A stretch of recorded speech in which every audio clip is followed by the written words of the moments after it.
Valley, hooey Hollywood, where any office boy or young McCabe. Welcome in, everybody, to another episode of That Movie Show. Mike Wendt and Eddie McCabe taking you through this romp of a picture. Action movie quarantine still going on. You can follow us on social media at Mike Wendt, at the Eddie McCabe. Hashtag That Movie Show. If you have an action movie you want us to recommend, want us to review during this quarantine, please hit us up on Twitter or Facebook or Instagram, any of them. And be sure to subscribe to the podcast on any and all podcasting apps. You can find links and the archives on thatmovieshow.net. Eddie, how you doing? I'm doing great now that I don't have to watch that movie, or for some odd reason, the movie I decided to put myself through right after. You had a worse day than I did watching movies. Mine wasn't wonderful. We both had to watch Sucker Punch because that's what we decided to do. Funnily enough, it hadn't been, when we decided to do this hot garbage of a dumpster fire movie, it wasn't even announced that Zack Snyder's Justice League was going to be a thing on HBO Max. Like, that happened the day after we decided this. Yes, it did, which is very fun. So that's what Zack Snyder was waiting on, was for us to review Sucker Punch before he could say, hey, let's do this. Finally, Mike and Eddie are going to do Sucker Punch. Now I can announce that I'm doing fucking Justice League on HBO Max. By the way, here's my take on that, because I was, like most people, I was not a fan of Justice League. I thought it was, like most Zack Snyder movies, and like we'll get to it, Sucker Punch, a fucking mess. Yeah, it was a nightmare factory. I feel that the whole movement of release the Snyder Cut is people's hope for what could have been, but not what they're going to get. I feel it's going to be a massive, and Warner is putting $30 million into doing post-production to basically create it. Because the Snyder Cut is a work print. It's an unfinished work print, which has no CGI and all that stuff. But they're actually putting $30 million, which, as we'll get to in the business, about half of the Sucker Punch budget is going into creating the Zack Snyder Cut of Justice League. And it's going to be a huge disappointment. If I was a betting man and I had a shitload of money, I would put it down on disappointment. Yeah, this isn't going to be a brand new movie. You know, the plot points are still going to be the plot points of that movie. You know what I mean? Like, I don't understand. Like, it's not like they threw it all out and started from scratch and he had this other movie. It's not like, what was it? It's the Death of Superman Lives, where it's like there's this Nicolas Cage footage of Superman somewhere. It's not that. You know, it's the same movie. And it was like, that was the weirdest thing when I heard about it, because I knew it wasn't a totally finished movie, but then they were like, and this guy is going to be playing Darkseid. And it's just like, oh, so you're just making a new movie is what you're doing. Kind of. It sounds very weird, because most people think that Joss Whedon went in and reshot a bunch of Justice League. To my understanding, because Zack Snyder left because of personal, it was a family thing. I think he had a death in his family or something like that. Yeah, his daughter So died. he left, and they just kind of picked up and they rewrote a lot of the movie, but they just continued shooting. So they took the chunk that Zack Snyder had shot, but that was only, I think, like, I don't know percentages, but I'm going to go with 40%, less than half. Sure. He only filmed less than half the movie. So what they're going to do is take a whole lot of the Joss Whedon cut of it and rework certain aspects of it. Like, I don't know shit about the DC comics, you know. So like Darkseid, was the character in Justice League, or was it not? He was they're making a big deal. He was referenced. So they're going to CGI him up. Yeah, I mean, he's basically Thanos, if like in terms of the equivalent of the character for Marvel that you would know. He's basically he is the intergalactic space devil. Is basically what he. But the actual character was never seen in the version we got. Okay, so they're going to CGI that up. I know Affleck said on Kevin Smith's podcast that he's going back to do voiceover work. Well, I'm sure, from home or something like that. I'm sure they sent him a whole nice microphone kit. But like he said, he was doing voiceover ADR stuff, so he's going to re-record some lines. I know one of the big things was the black Superman suit, which again you can just you can do that in Photoshop. You know what I mean? Yeah. But I mean, all they these CGI'd his mustache out, for Christ's sake. right, and I guess those were parts of the reshoots or the Whedon post shoots. So maybe that stuff's going to be gone or still kind of it. I don't know enough about the story. All I know is people have been up in arms, and I just feel.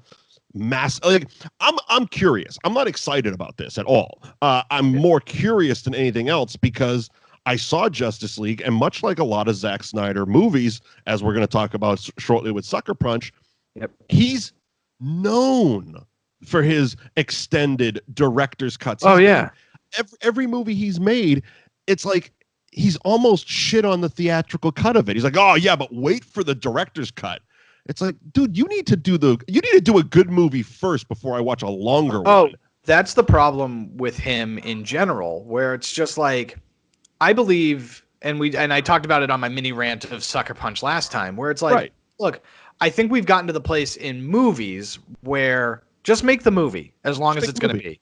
Just make the movie, and it's going to be as long as it's going to be, right? Because, if everybody is going to sit through 3 hours of the Avengers, then yeah, make your movie however long it's going to be. You know, no longer are we in this, no, it needs to be 90 minutes. Like, I would love that, by the way.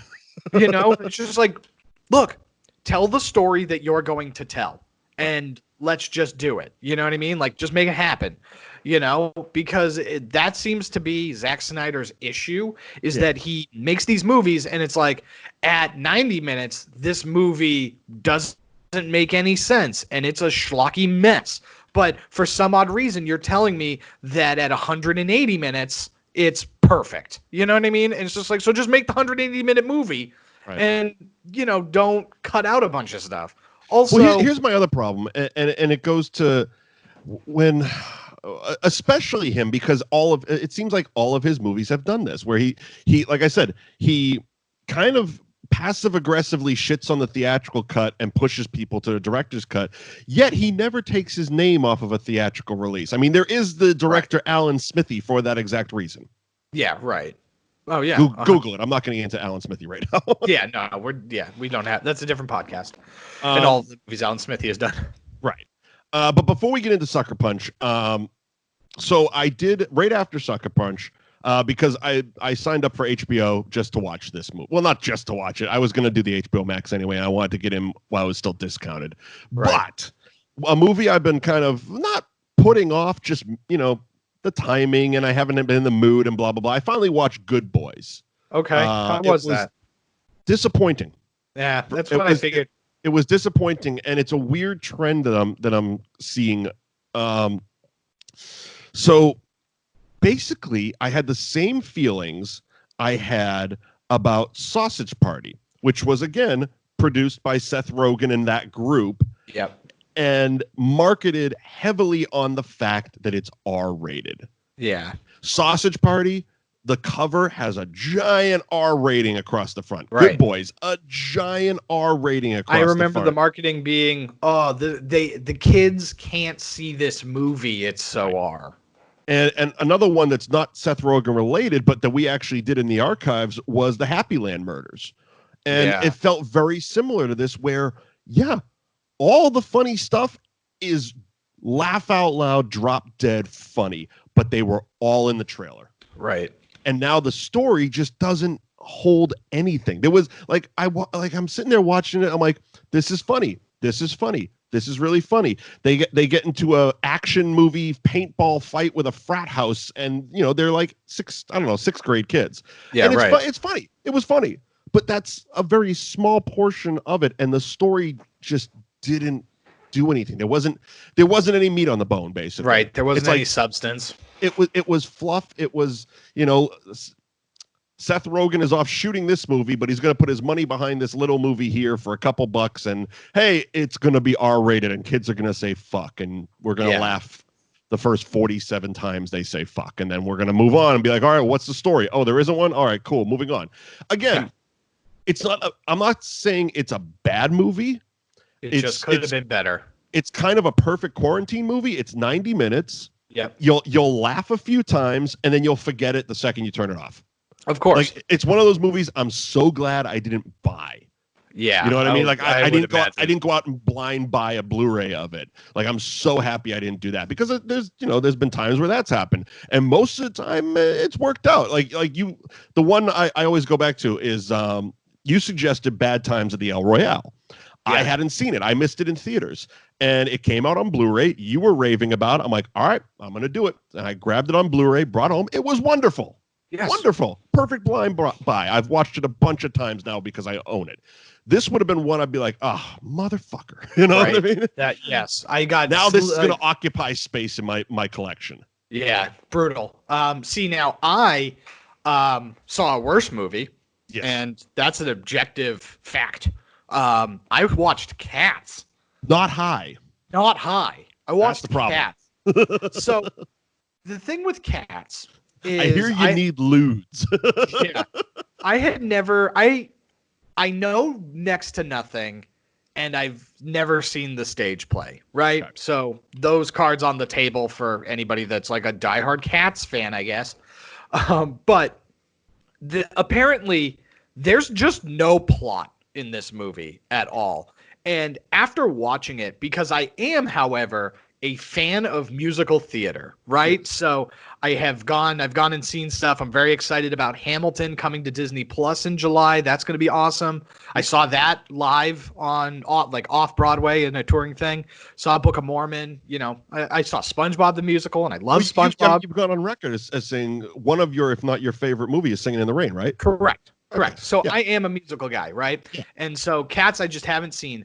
But after watching the movie, it's like, oh, you're watching a dance recital. Like, that's what this is because the movie is just this one cat gets thrown out in a sack onto the street. Like, it was just like somebody's cat, and they're like, I don't want this cat anymore, and put it in a pillowcase and just threw it out the window of a moving car.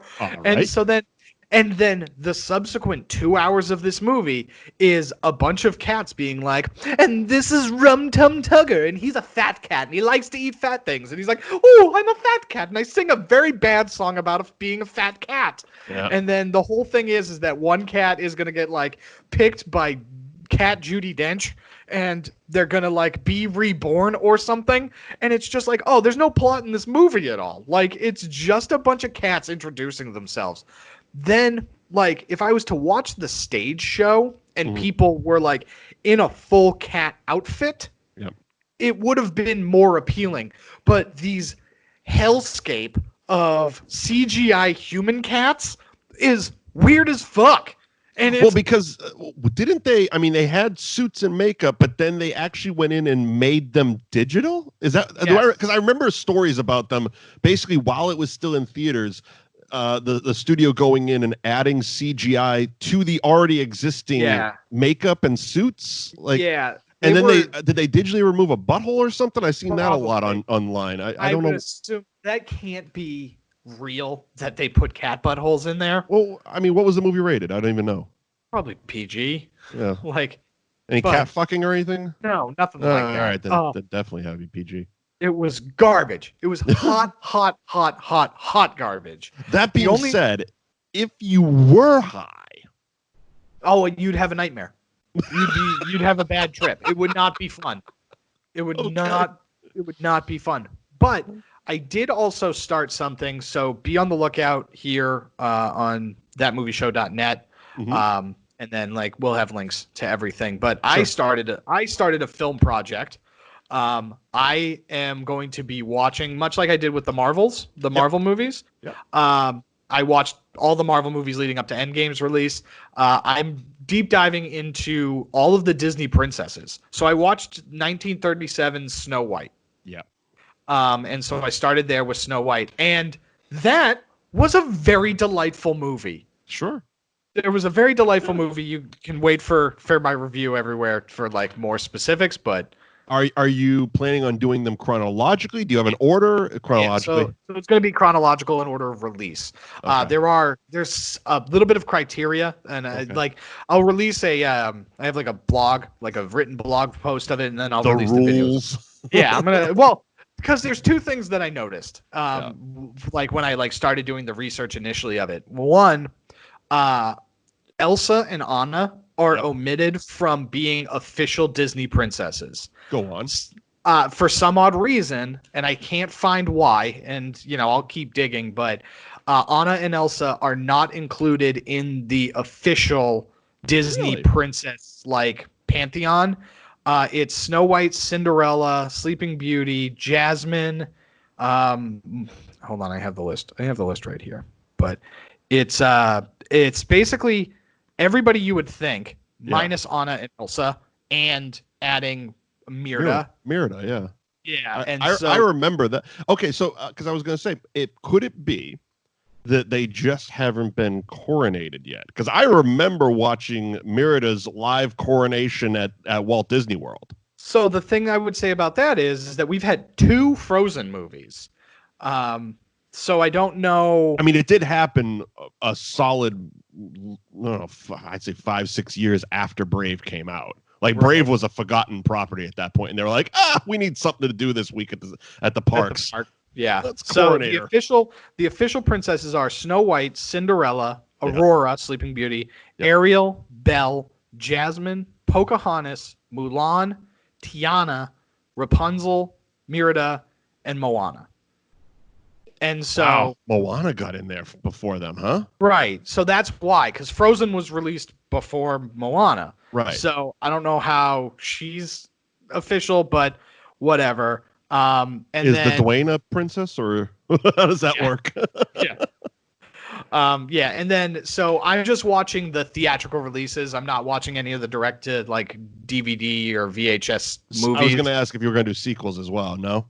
I'll do Frozen and Frozen 2, but I'm not watching the 3 Pocahontas sequels. There was a lot of straight to VHS Aladdins. Yeah, there was 3 or 4 Aladdins. There's a TV show.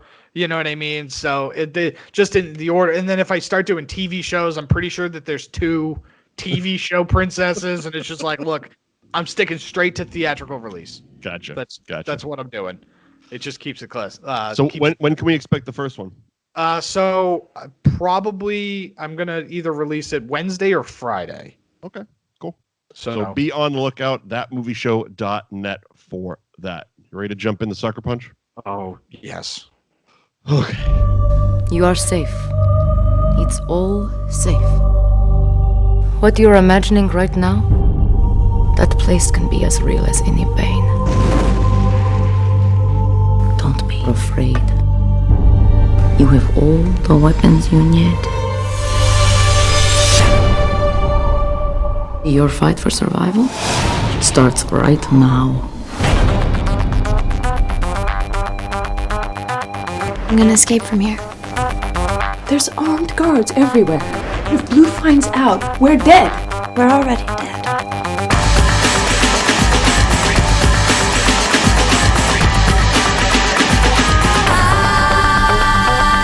Begin your journey. If you do, it will set you free.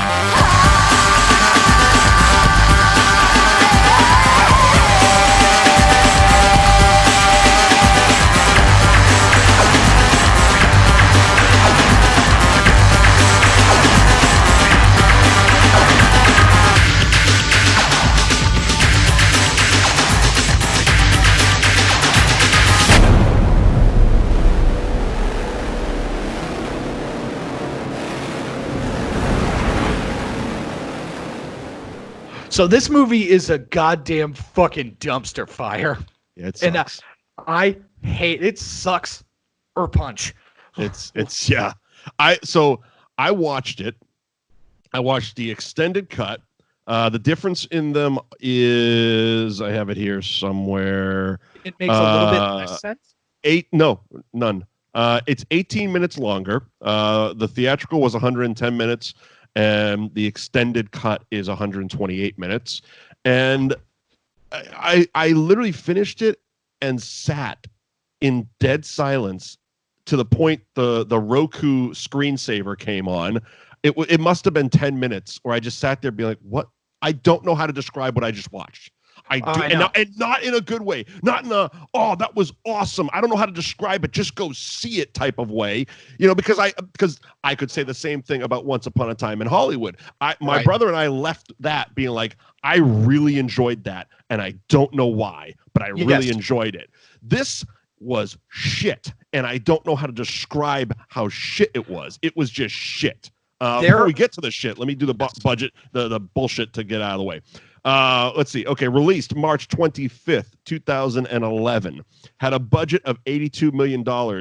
Only made $90 million at the box office, barely turning a profit.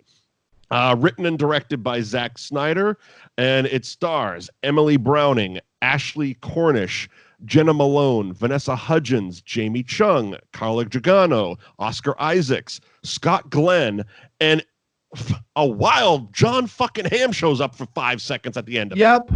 Yep. This movie is... Why wasn't he the Oscar Isaac part? He would fit much better. Like, and I like Oscar Isaac, but I don't know. I think I texted you. He was very short. Right. Yes. The other problem with the John Hamm thing is this is in the middle of Mad Men. Like, Mad Men is like a thing. Yep. And so it's like, how did you get John Hamm to be in this movie for 3 minutes in a silhouette? That's how. You cut him a check and said, you have to work for 20 minutes and we'll put eyeliner on you. That is it. Yeah. So much eyeliner in this movie. Oh, well, this movie is all like, so first the movie is trying way too hard to be cool. Mm-hmm. And it's tries so hard to be cool that Zack Snyder had to come out like after the fact to be like, oh, it was like a commentary and you don't get it. And it's just like, oh, no, asshole. On what? No. On the like video game culture and like ogling girls, and it's just like, nope, no, you made a garbage movie and you're just trying to save face by saying I'm smarter than you and you don't get it. This movie, this was smack dab in the middle. I just looked up Mad Men. This was right after season 4 ended is when he made this, and there was 7 seasons. Yeah, so this movie. And I talked about it on last week's show, and now I can dive into more details of this. I mean, we can try. Yeah. There are 4 or 5 realities happening all simultaneously. And the one that matters the most is the one that we never deal with. Right. Like, it's in the beginning of the movie, and it's at the end of the movie. And that's it. And it's like, wow. That's garbage. The like big twist reveal at the end is so unearned that it makes you like it. This went from being a mad movie, because it was always going to be bad, right? Because like the whole idea is that these girls are in this mental hospital, and one of them, her stepdad, is paid this like orderly to basically get her lobotomized. And well, they started out, wasn't it? Didn't they start at like a rapey orphanage? Even though they're all in their 20s? Yeah, so basically, the movie starts, and the character of Babydoll is living with her sister, her mother, and her stepfather. And the mother passes away from some illness. And so when the stepfather goes to look at the will to see how much of the fortune, because it's pretty assumed, they don't actually mention it or talk about it at all. She leaves everything to the daughters and nothing to the stepfather. I got none of that. Yeah. So basically he's going to just sexually assault or beat Babydoll. And when she like stops him, he goes to basically sexually assault her sister. And so Babydoll escapes like her room that he has locked her in. She gets a gun trying to kill him, and at point blank range misses somehow and kills her sister accidentally. And so it's that part too. Yeah, it's the first, like, there's no dialogue to this at all. And so I didn't know she killed her sister. Yeah. Did you watch the theatrical or the extended? The theatrical cut. All right, I watched the extended, and it might be a little different because there was definitely a lot of rape in the opening. Yeah, so yes, because he's like, she like climbs out a window and down a gutter and grabs a gun. Yeah, I guess I saw that part. Yeah, and then the police find her, and she's like she's at a grave. It's her mother's grave. Okay, and I remember that. Yeah, what you're confusing is that they get to the mental hospital because he's dropping her off, and then he's talking to Oscar Isaac, being like, "Hey, lobotomize my daughter," before the police show up and be like, "Oh, he's a rapey pedophilic asshole," like, you know what I mean? Like, and they get her side of the story, and then with 0.000 reasoning, logic, transition, a sentence that explains what is happening, it goes from being a mental hospital to a brothel of some kind, and that's where you get the idea, because all of a sudden he's not the stepfather anymore. He's a priest from a orphanage, and he's dropping this girl off at this club.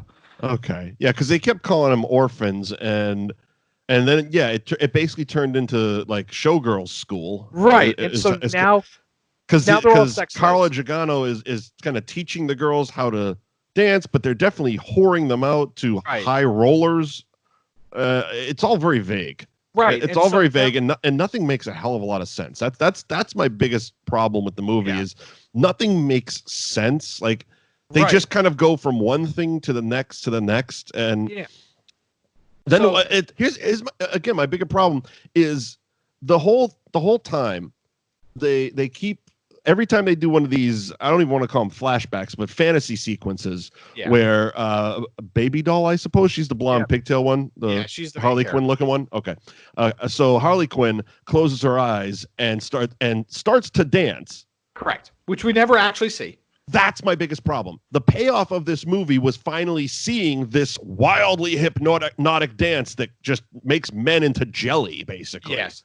Yeah, it's because it only works on men. Because all the, and also here's my other thing, and it's again never explained. A lot of this movie is never explained.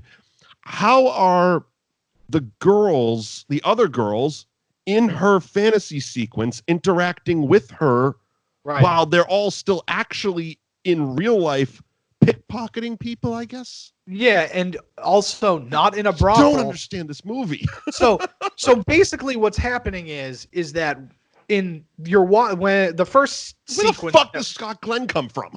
Yeah, the first sequence that we get is Babydoll at some sort of Japanese monastery, and the discount David Carradine shows up, played by Scott Glenn. Yeah. Zack Snyder definitely saw Kill Bill and was like, I got this. But then he died, and so we couldn't have him.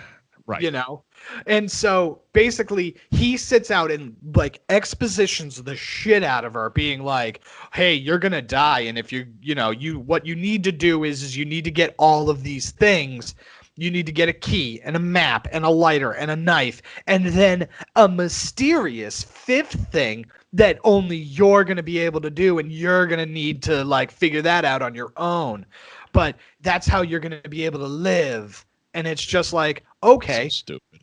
Okay, cool. And then she like fights Shogun robots, and like, in and of itself, if I just watched that with like, it's 2011, so some like dope Linkin Park song, is playing, that would be awesome. It would be, that'd be I mean, the soundtrack was pretty good for what it was for a 2010, 2011, mixing classic rock with, weird Linkin Parkish type music. Yeah, it worked. I mean, they were very well done video game cutscenes. Right, exactly. And so like that part was fine, but it's just like, okay, so now that is a fantasy that she had where this random old wise man expositions the shit out of her while she's in this reality dancing and like mesmerizing people with a dance she's doing in a brothel that's not really a brothel, but a mental hospital that she's in. And is she in therapy? You know what I mean? Like, what? Well, it begs the question, because of the way the movie ends, was any of this even real? Yeah. Because she does get lobotomized. Well, yeah. All right, so we'll just jump to that. That's the most. That's what takes this movie from being bad to throw things at the screen infuriatingly bad. Because the mysterious fifth thing is her sacrificing herself so she gets lobotomized, and it's like, wait a minute. So the entire movie is her getting all of these items to get out so she doesn't get lobotomized because her evil stepfather paid Oscar Isaac to make it happen. So clearly she's the victim in all of this. And for the end of the movie to just be like, no, Sweet Pea, it's your story. It's like, who? What? What? But also, again, is any of it real? Like, yeah, because for all we know, this all takes place in one morning. Her stepdad drops her off. 5 days. Oscar. Days. Oh, does it? Yeah. So basically, because he says John Hamm ends up being the doctor who does lobotomies. Right. In her dream, he's the high roller, right. And I don't fucking know, man. And I guess, you know, if Zack Snyder was going around telling people they didn't get it, you're goddamn right I didn't get it. I didn't understand a fucking thing about this movie. It's like I just don't understand. Like I don't understand like why we spent the least amount of time in the most important reality. You know what I mean? Like there was no payoff for any of it. The crazy part about it is that you either don't do the high roller sex slave nightclub stuff, right? And they're all just in a mental hospital, and this is her telling dreams or something in therapy, and that's how you transition to the over the top sequences. Yep. Or you eliminate the mental hospital aspect of it, and it's about this girl that was an orphan that got sold to this sex slave shop, and that's the reality. Like, you didn't need the multiple realities of it, or explain why they're all simultaneously having this weird flashback of being, you know, burlesque dancers. And because they're all having the same dream. You know what I mean? Like, how are these conversations actually playing out with these mental patients? Well, that's also just it. I would have liked to see one of the payoffs. You know what I mean? Like, so it's like, all right, we don't need to see, because they need 5 items. We don't need to see all 5 of them.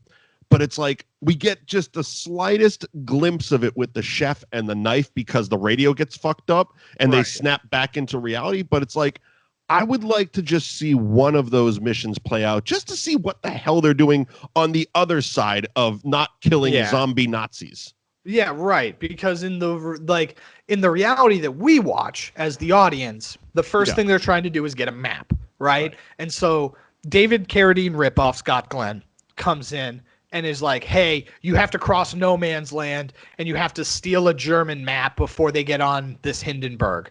And so it's like, okay, and there's this like over the top sequence where it's, you know, steampunk powered Nazis or Germans, and they're murdering them to try and get this map. While that's happening, one of the characters is basically going into Oscar Isaac's office and copying a map he has pulled on his wall. I don't know what they did with the map. All I know is that there was a tack missing from the map corner that he inspected before. I thought they were just going to take the fucking thing. Where do they find a photocopier that big? Yeah, right. Like, and explain something to me. Anything. I don't care. Just explain one fact. When I posted we were doing this on Facebook, one of the comments that basically sums the movie up perfectly. Only Zack Snyder could take a movie about Catholic schoolgirls fighting zombies, Nazis, and dinosaurs with bazookas and make it boring. Yeah, right. Yes.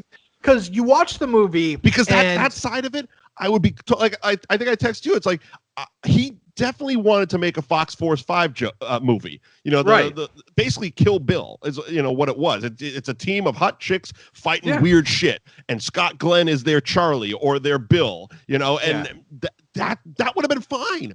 Just do that. I didn't need the whatever point he was trying to make with the deep weaving of all the different realities and this and that. It fucked it up. Like, it just 100% made it completely confusing.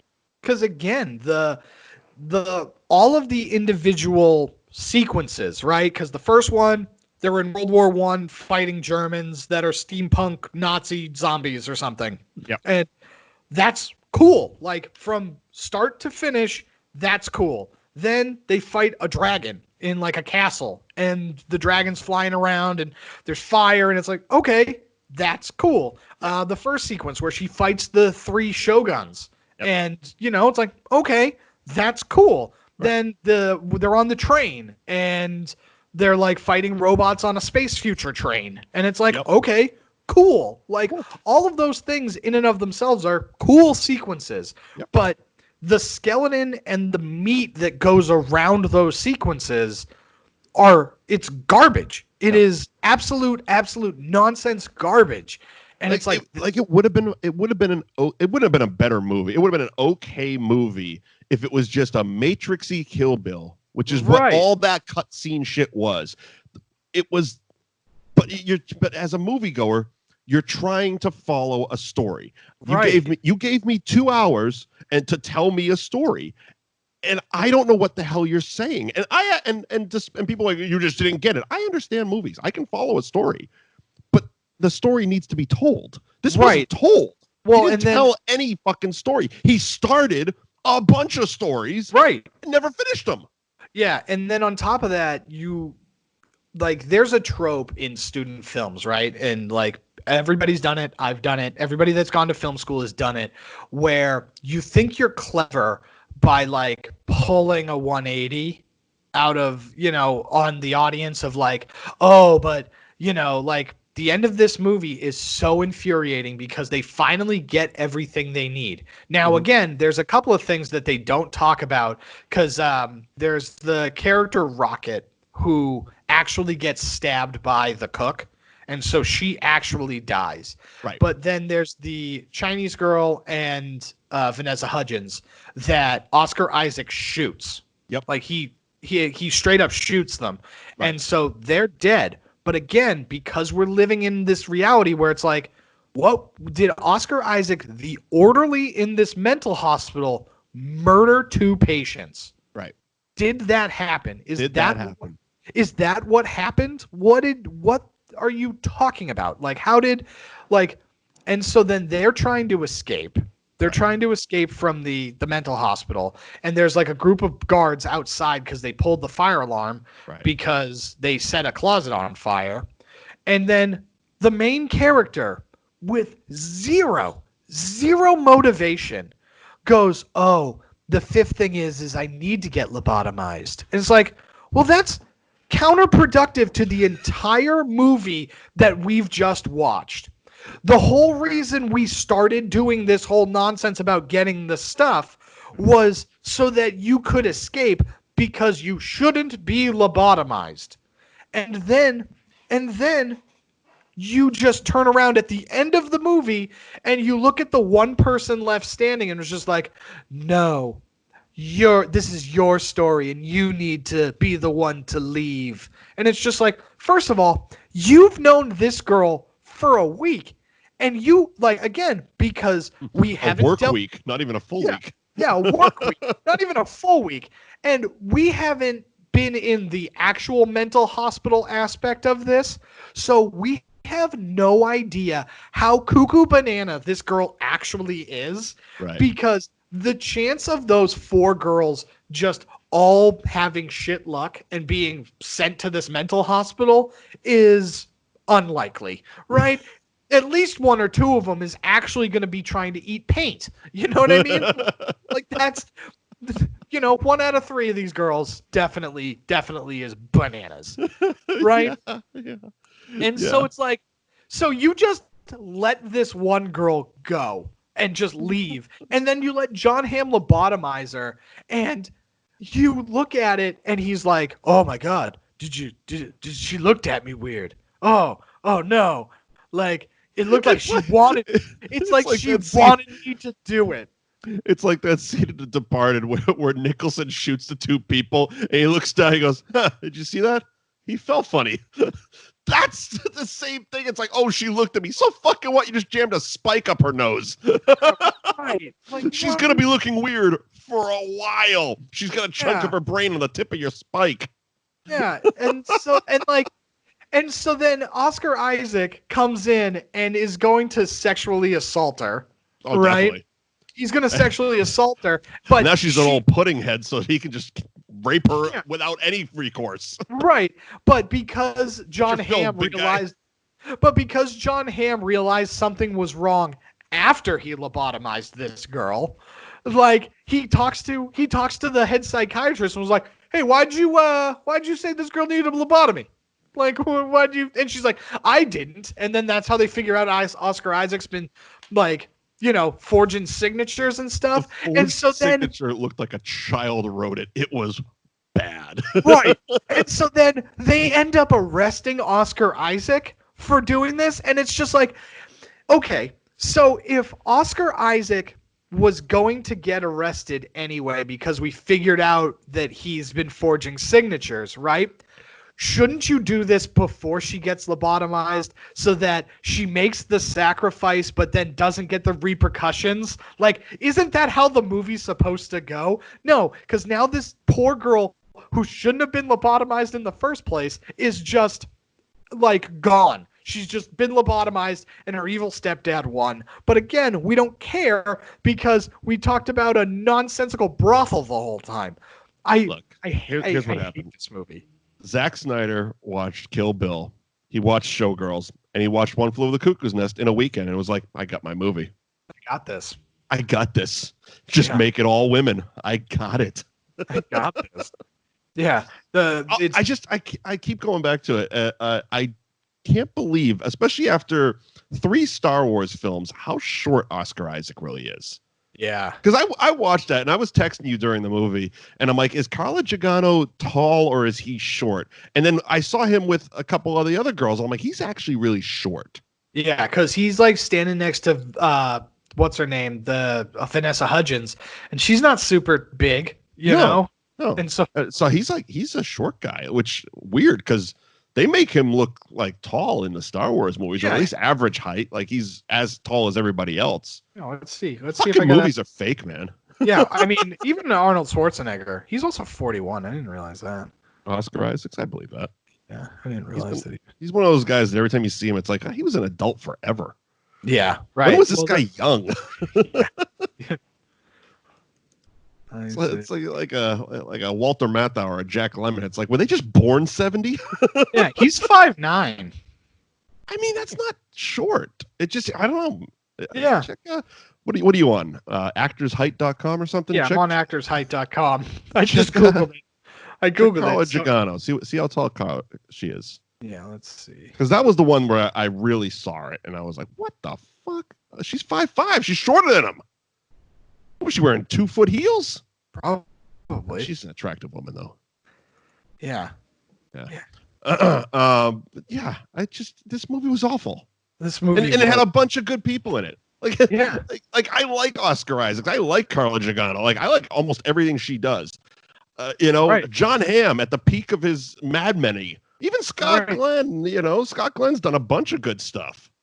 Yeah, I mean, this movie again, the whole thought or like the whole plot and the trailer.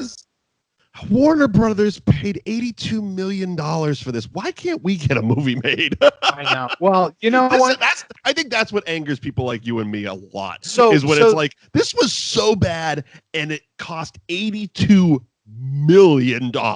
Well, people joke about it, and there is some. I can make you a shit sandwich for $2 million. Yeah, there's a reality to this where it's like he was a proven commodity with his other movies at that point. But you look at he's like, I have an idea. This is my idea. This is the script that's written, and this is the pitch. He just made the pitch. That's it. Really. He lucked his ass into a lot of shit, though. I mean, Dawn of the Dead remake was good, but it was very good because of James Gunn's script, less because of Zack Snyder. 300 was a phenomenon when it came out. Again, he did write that one, actually. He co-wrote it with somebody. Watchmen, another one of those proven commodities, and they made it an R-rated comic book movie as it was supposed to be. That was also where he kind of got his hooks into DC, but again, didn't write it. Right, and so the big thing is that you're also talking about proven commodities, right? Because the movies that he's made, Dawn of the Dead, there was already a Dawn of the Dead, and we've covered it on this show, the original. In the archives, yeah. 300 is based off of a graphic novel, already a proven commodity. Watchmen, same deal. Yep. Even Legends of Guardiana, the Owls of Ga'Hoole, that's a book series. You know what I mean? And so Sucker Punch is his first actual thing. Yeah. I mean, he co-wrote it, but it was his first real, this is my vision, this is my story type of movie, for lack of a better term. And I'm not saying there's anything wrong with him as even a director, because like I said, I really enjoyed the Dawn of the Dead remake. 300 wasn't my cup of tea, but I saw it was a cool visual style. It was definitely of the time. Sin City had just really kind of what Rodriguez was doing with the digital effects and stuff really pushed 300 into that forefront. Then I think it was Frank Miller that did it. Who did The Spirit? Because I thought it was Zack Snyder, but it was shit. The Spirit's awful. I remember someone gave me The Spirit on DVD as a gift. I literally never opened it, and a week later walked right back to Best Buy and returned it for another movie. I'm like, well, what's wrong with it? I'm like, it's not open. I don't want this. I don't want this. But yeah, and then he immediately jumped into Man of Steel in 2013. He didn't direct the 300 sequel. No. And then it was, Batman, Superman. Yeah. Frank Miller actually did The Spirit. That's why it was bad. So he thought because he sat next to Robert Rodriguez during Sin City that he could actually direct, and because Rodriguez insisted on putting him as a co-director that he could do that. Yeah. All due respect, but stick to the books. Yeah, right. Well, I mean, even he starts things and stops things. He's frustrating. Frank Miller? Yeah. I don't follow him enough. Yeah, well, I comic book wise, he started All-Star Batman and Robin, which was a more R-rated take on your first Robin joining Batman, and he just stopped. He just stopped. Okay, so 300 was a Frank Miller. Yes. Okay, so that's where that all comes in. So it was one of those. Okay. Yeah, I mean. He definitely has a vision for certain things, but it doesn't always pay off. And I don't know. I just don't know. That's the best way to put Zack Snyder as a career is I just don't know. Right. Is he a good filmmaker or is he just lucky? I want to say he's just because every one of his movies, I'm looking down the list being every one of these movies was completely panned. Yeah. All the movies he directed. Okay. It's M. Night Shyamalan.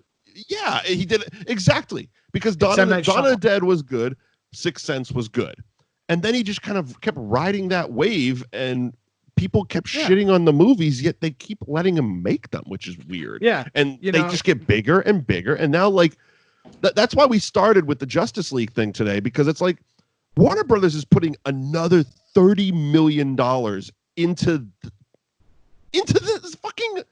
Zack Snyder. Into Zack Snyder. Right. Why? And it's he's the producer on Wonder Woman. You know what I mean? It's just but that's like Christopher Nolan being a producer on Justice League and stuff like that. It's just because he was in with DC and Warner Brothers. Yeah, Christopher Nolan had nothing to do with Batman versus Superman: Dawn of Justice, but he was a producer on it. You know what I mean?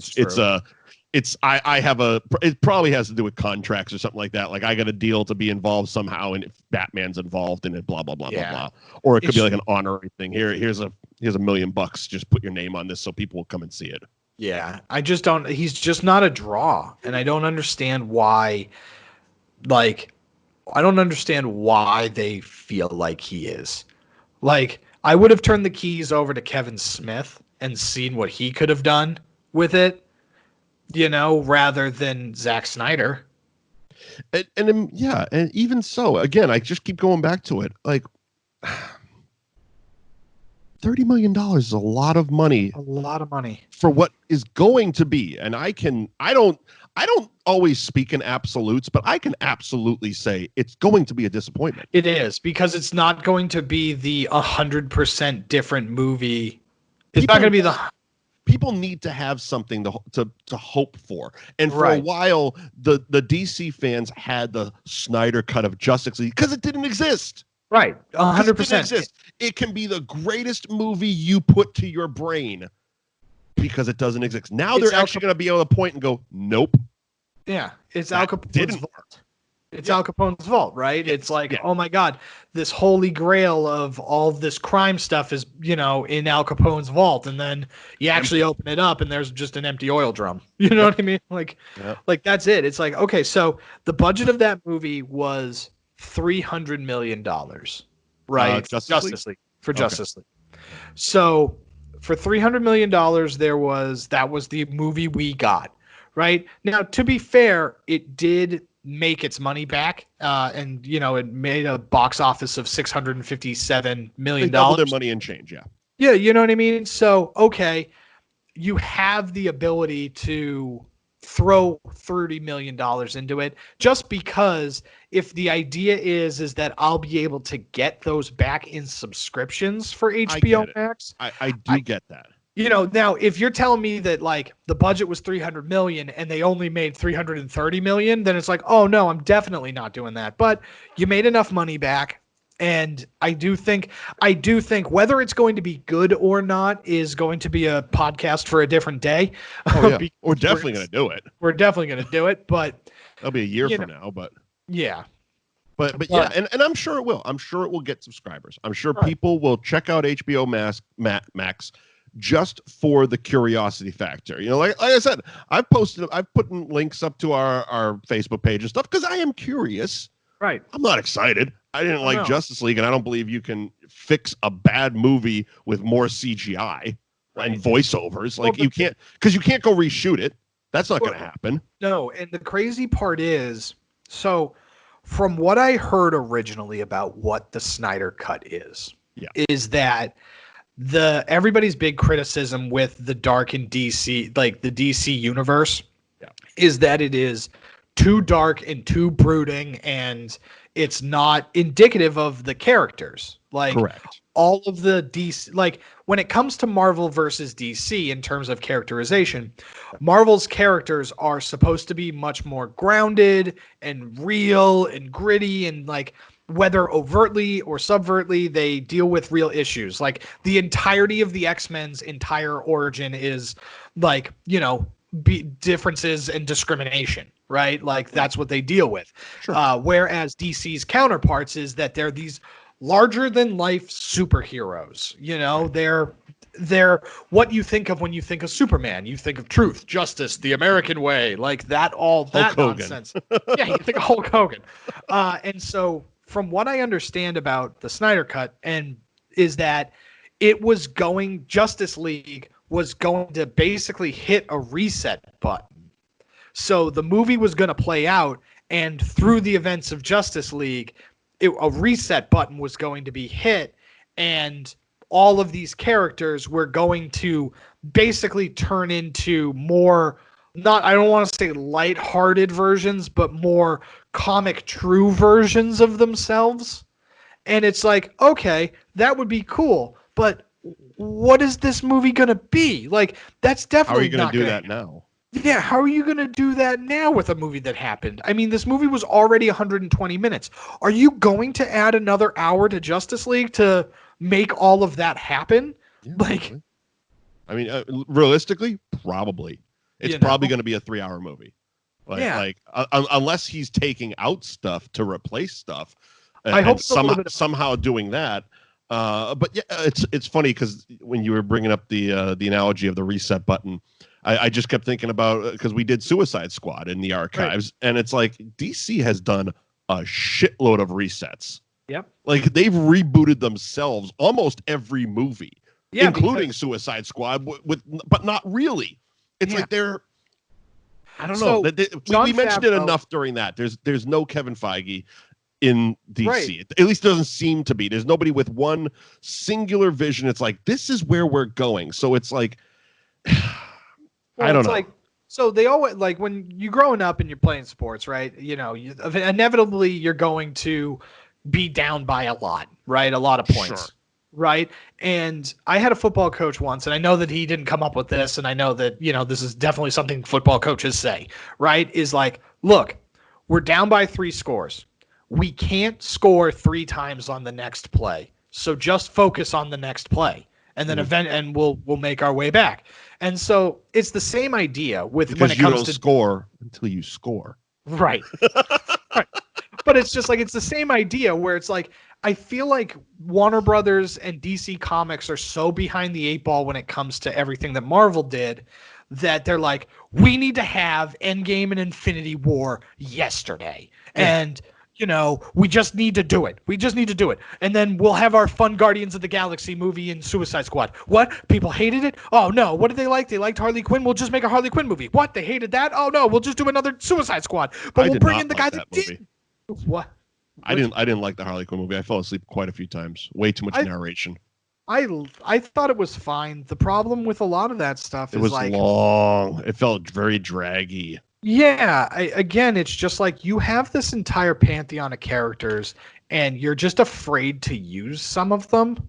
And it's like, you were in Gotham City and it's just like, you know, we need another Joker movie, I think. Oh, fuck. I hate that movie. No, not the movie. I just mean just another interpretation of the Joker. Yeah. You know, it's only been a year. Well, and now what's his name? We're overdue for the next Joker interpretation. Yeah, but now they're saying that there's going to be a alternate cut of Suicide Squad that's going to have all the Joker footage. What do you mean?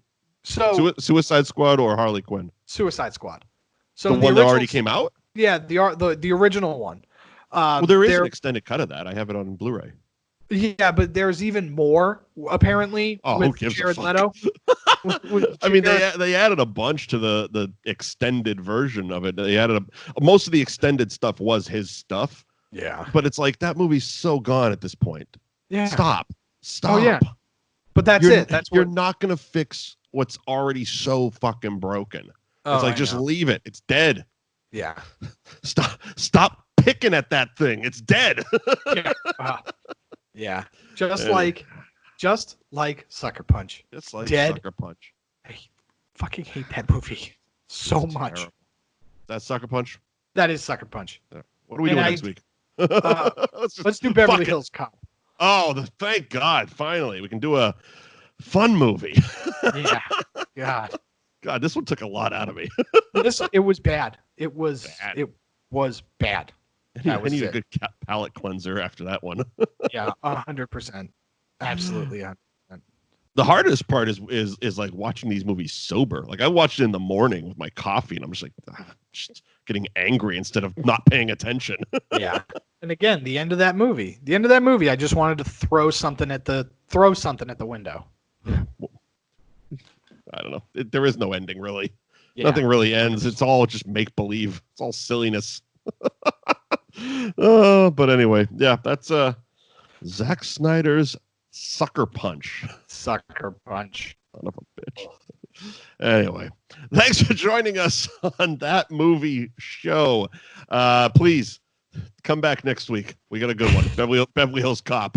Okay. And be sure to follow the show on Facebook. It's facebook.com/thatmovieshowtv. Follow myself and Eddie on social media at Mike Wendt at the Eddie McCabe. # That Movie Show. If you have an idea for an action movie while we're in quarantine for us to review, hit us up on any form of social media. The website is thatmovieshow.net, where you can find the archives as well as links to the audio podcast. And coming later this week, Eddie's going to start reviewing the Disney princess movies. Video or text form? Both. Both. Cool. So I'll have a blog post that'll be written as well as an audio and video version. There you go. Anything else, Eddie? That's it. All right. Subscribe to the podcast, please. Yeah. Review, like us, write a review, all that nonsense. Yeah. We're just looking to have some fun during this quarantine, and this one wasn't any fun. So next week we'll get back to the funny with Beverly Hills Cop, and we'll see you next week on That Movie Show. Bye, everybody. That's Movie Valley, Movie Hollywood. that movie. Where any